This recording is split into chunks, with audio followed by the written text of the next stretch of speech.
Kantor baru DPRD Banjarmasin setinggi 4 lantai sudah mulai difungsikan, sehingga ruangan komisi di kantor lawas akan dimanfaatkan menjadi ruangan fraksi. Nantinya akan ada 8 fraksi yang akan menempati bekas ruangan komisi tersebut. Namun wilayah ini sedang dilakukan pembenahan atau renovasi.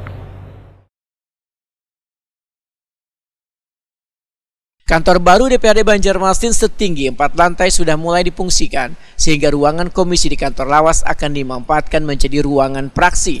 Nantinya akan ada 8 praksi yang akan menempati bekas ruangan komisi tersebut. Wilayah ini sedang dilakukan pembenahan atau renovasi dengan membagi 2 di setiap ruangan agar bisa sesuai dengan jumlah praksi di DPRD Banjarmasin. Demikian dipadahkan Sekretaris DPRD Banjarmasin Iwan Ristianto, Takuni Prima TV, jelang tengah hari Senin 6 November 2023. Menurut Iwan Ristianto, proses pembenahan dan penataan ruang tersebut mengeluarkan anggaran sekitar 200 juta rupiah.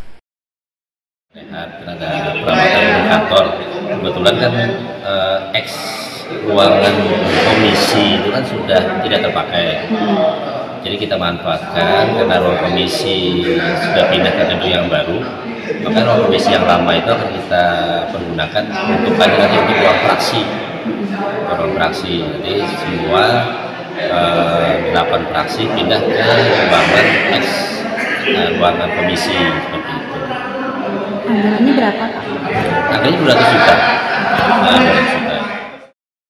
Sedangkan ruangan yang dulunya dipakai praksi, ujar Iwan Ristianto, akan dimanfaatkan menjadi ruangan sekretariat karena selawas ini 1 ruangan ditempati oleh 1 bagian serta 3 kasubag.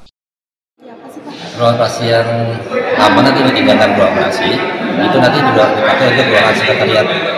Nah, sekretariat kebetulan sekretariat DPRD Kota Banjarmasin sendiri kan kurang juga ruangannya. Karena kita ada 4 bagian, kemudian di bawah bagian itu ada 3 pejabat, gitu kan. Selama ini ruangan sekretariat 1 ruangan itu untuk 1 bagian dan 3 subbabnya. Jadi kalau misalnya secara saya keperluan itu kurang representatif.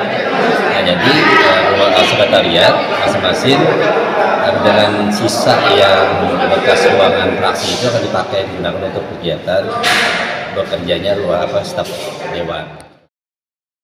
Iwan Ristianto berharap proses rehab, renovasi, dan penataan ruang tersebut dapat segera selesai agar jajaran staf wan praksi dapat menempati serta melaksanakan tugas dengan nyaman.